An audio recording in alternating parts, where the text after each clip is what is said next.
ગાંધીનગરના માણસાના ચરાડા ગામમાં પાણી ભરાયા। વરસાદ બંધ થયા બાદ 5 કલાક પછી પણ પાણી નથી ઓસર્યા। આજોલ લોદરા રોડ અને પાલડી દેલવાડા રોડ વચ્ચેથી પસાર થાય છે ચરાડા ગામ। વરસાદી પાણીનો નિકાલ ન થતો હોવાના કારણે ગ્રામજનોએ રોષ ઠાલવ્યો। રોડ અને ખેતરોમાં ઘૂંટણસમાં પાણી ભરાયા છે। વરસાદી પાણી નિકાલની યોગ્ય વ્યવસ્થા થાય તેવી માંગ લોકોએ કરી।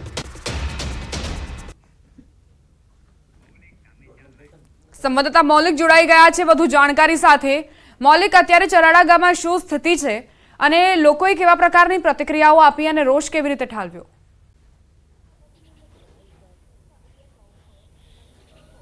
દીપા, ચોક્કસથી વરસાદ બંધ થયે લગભગ 4 થી 5 કલાક થયા, પરંતુ હજી સુધી પાણી જે છે તે માણસા તાલુકાના આ ચરાડા ગામ છે ત્યાં નથી ઓસરી રહ્યા।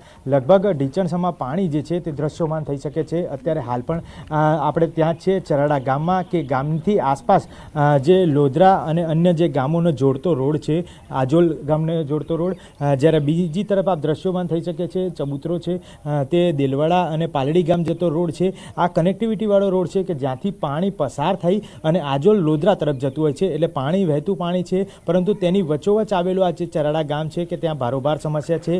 જ્યારે પણ વરસાદ સામાન્ય પડતો હોય, ભારે વરસાદ પડતો હોય, ત્યારે 2 થી 3 દિવસ આ પ્રકારે પાણી છે તે અહીંયા રહેતું હોય છે।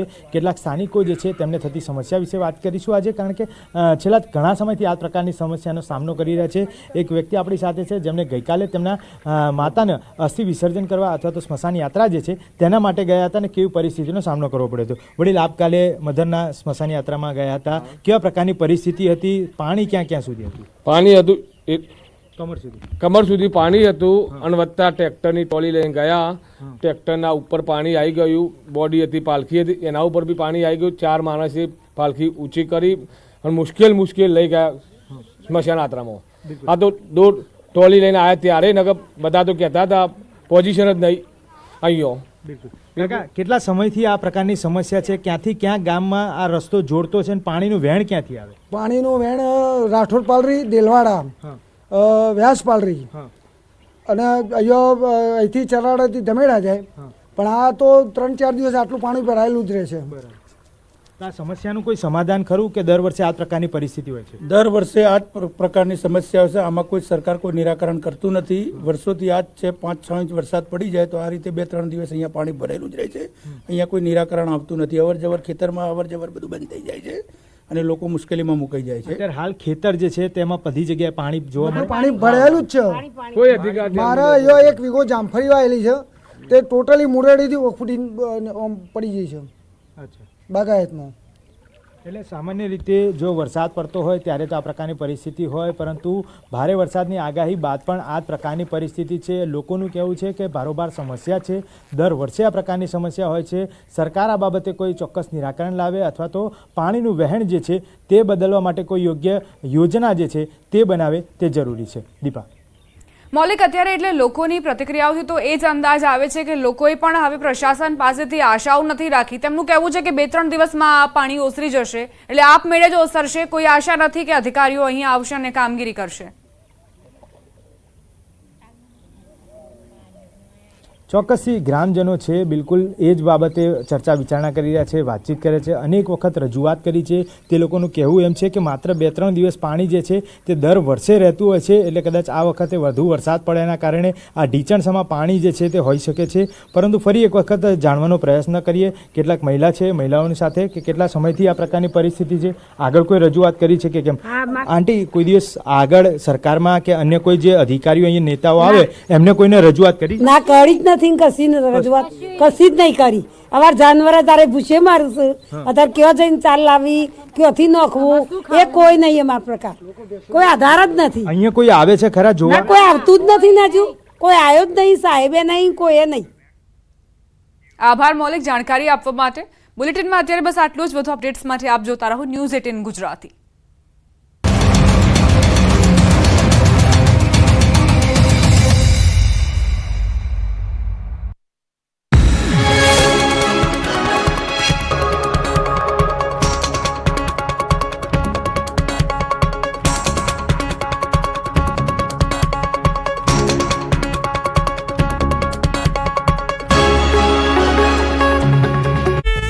અને ખેડૂતોમાં ખુશીની લહેર છવાઈ ગઈ.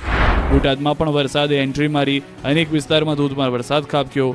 Khodiyarnagar railway station Bhavnagar road પર વરસાદ પડતા રોડ પર પાણી વહેતા થયા. ખેડાના કડલાલ પંથકમાં વિધર્મી શિક્ષકની અશ્લીલ હરકત મુદ્દે હિન્દુ સંગઠનોમાં ભારે રોષ જોવા મળ્યો. હિન્દુ સંગઠનોએ નડિયાદ કલેક્ટર કચેરીમાં આવેદનપત્ર આપી સમગ્ર કેસની તપાસ માટે એસઆઈટીની રચવાની માંગ કરી છે. 50 વર્ષીય વિધર્મી શિક્ષક અખ્તર રમિયાએ શાળામાં ભણતી 9 વર્ષની બાળકી સાથે અડપલા કર્યા. સમગ્ર મામલે પોલીસે ફરિયાદના આધારે આરોપીની ધરપકડ કરી કાર્યવાહી હાથ ધરી, જેને લઈ હિન્દુ સંગઠનોએ આ કેસનો ઝડપી નિકાલ થાય અને ફાસ્ટ ટ્રેક કોર્ટમાં ચુકાદો આવે તેવી માંગ કરી છે. પોરબંદર જિલ્લામાં પડેલા ધોધમાર વરસાદને કારણે ખેડૂતોને મોટા પાયે નુકસાન પહોંચ્યું છે. ખેતરો બેટમાં ફેરવાયા છે, પાક નષ્ટ થઈ ગયો છે, જમીનનું મોટા પાયે ધોવાણ થયું છે. ત્યારે કુતિયાણાના ખેડૂતોને કોંગ્રેસ દ્વારા રેલી યોજી મામલતદારને આવેદનપત્ર આપી સર્વે કરી લીલો દુષ્કાળ જાહેર કરવા માંગ કરાઈ છે. પોરબંદર જિલ્લાના ખેડ પંથકના ગામોમાં ભાદર, વેણુ, ઓજદ, મીણસર સહિતની નદીઓમાં કારણે 3 વખત પૂરની પરિસ્થિતિ સર્જાઈ છે, જેમાં ખેડૂતોને જમીનનું ધોવાણ તથા પાકનું નુકસાન થયું છે. તો વર્તુ બે ડેમના કારણે બરડા પંથકના અનેક ગામોમાં ખેતરો ધોવાઈ ગયા છે, જેને લઈ ખેડૂતોને કોંગ્રેસ દ્વારા સર્વે કરી સહાય કરવા માંગ કરાઈ છે. પોરબંદર જિલ્લા કોંગ્રેસ દ્વારા પ્રદેશ કોંગ્રેસના ઉપાધ્યક્ષ હીરા જોટવા સહિતના નેતાઓએ કુતિયાણાના કસ્ટમ ચોકથી મામલતદાર કચેરી સુધી રેલી યોજી લીલો દુષ્કાળ જાહેર કરવાની માંગ સાથે આવેદનપત્ર આપવામાં આવ્યું છે. પ્રાથમિક સુવિધાને લઈને મોરબીમાં લોકો ત્રાહિમામ છે. વરસાદ બાદ મોરબીના હાલ બેહાલ થઈ ગયા છે, ત્યારે મોરબી કોંગ્રેસ દ્વારા વિરોધ પ્રદર્શન કરાયું. જૂના બસ સ્ટેશન નજીક રોડ પર ખાડા અને ગટર ઉભરાવાને લઈને પાલિકા ખાતે હલ્લાબોલ કરાયો. ઢોલ નગારા સાથે રજૂઆત કરવા મોરબી કોંગ્રેસના કાર્યકર્તાઓ નગરપાલિકાએ પહોંચ્યા. જોકે બીજી તરફ ચીફ ઓફિસર હાજર ન હોવાથી કોંગ્રેસના આગેવાનો રાહ જોવા મજબૂર બન્યા. કોંગ્રેસે રોડ, રસ્તા અને ગટરની સમસ્યાનું નિરાકરણ લાવવાની માંગ કરી. આ તરફ દ્વારકામાં લીલો દુષ્કાળ જાહેર કરવા કોંગ્રેસે માંગ કરી. ગુજરાત કિસાન કોંગ્રેસના આગેવાનો એકત્ર થઈ રેલી કાઢી. સમિતિના સભ્યોએ કલેક્ટર કચેરી આવેદન આપી માંગ કરી. ખેડૂતોના પાક ધિરાણ સંપૂર્ણ માફ કરવા માંગ થઈ. ખેડૂતોને અલગથી રૂપિયા 25,000 પ્રતિ હેક્ટર દીઠ ચૂકવવા માંગ થઈ. તમામ સ્થળો પર તાત્કાલિક ધોરણે સર્વે હાથ ધરી સહાય ચૂકવવા માંગ થઈ. સાથે જ પશુપાલકો, માછીમારો માટે પણ સહાયની વાત કરી.